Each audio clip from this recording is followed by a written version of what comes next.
10 ways to get better at pull-ups. If you struggle with your pull-ups and you're trying to improve them, there's a pretty good chance that you might use the assisted weight machine at the gym, or even just really avoid pull-ups just because that you're not really sure how to get better at them, or you've been trying for a while and nothing really seems to work. But there are plenty of other simple drills and exercises that you can use that will help your pull-up game grow, and I'm going to show you 10 here. For these drills, I am referring to undergrip with the palms facing you, like so, not the palms away. Perfectly legitimate variation over grip pull-ups, but we're going to focus on palms facing today. First thing I recommend is make sure that you have something to step up to the bar with so you're not jumping all the time. A J-hook works perfectly fine and is really easy to set up. Our first option is probably the simplest option, and it is banded with a band around your foot.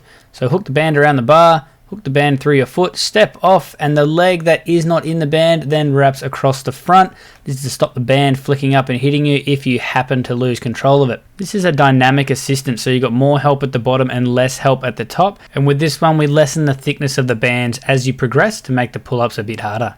Now you want to avoid swinging on these ones. That can happen a fair bit. The bands can send you flying, so you need to control it and stay upright.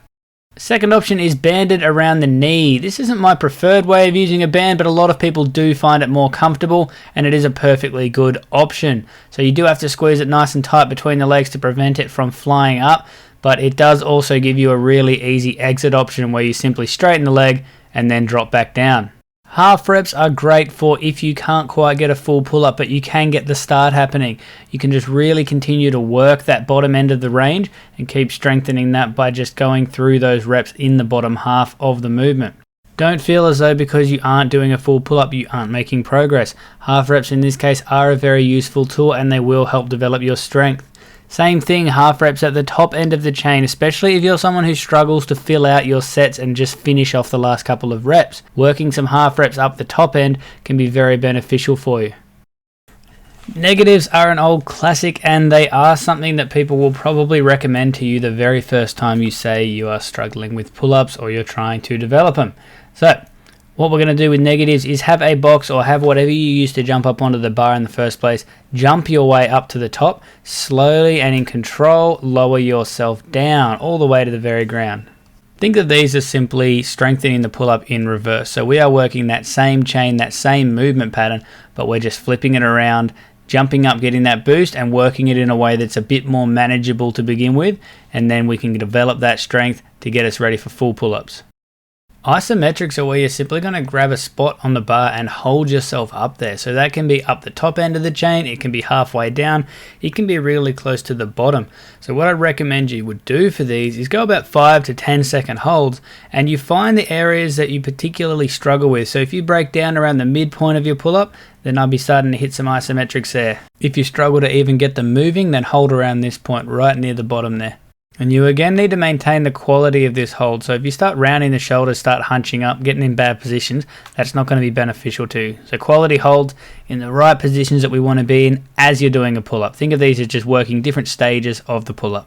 Combining isometrics with half reps is another good way to go. So you'll find that position that you do struggle to break through, and then work the top end or the bottom end of the range, depending on which one you struggle with more. Jumping pull-ups are an interesting one if you're someone who really struggles to just get up to the top and get that last little bit of the pull-up. If you can get that first half, but can't quite finish it off.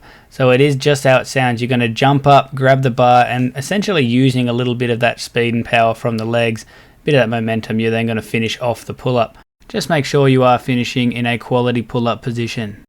Alternate grip is really useful for someone who has the strength to do a pull-up, but they haven't quite grasped the concept of the pull. So if you think that you're almost there, but you just haven't quite been able to get an undergrip or overgrip pull-up, then try alternating grip. You'd be surprised at how much effect or how much difference that will actually make in then going back into undergrips and potentially helping you get some more reps out.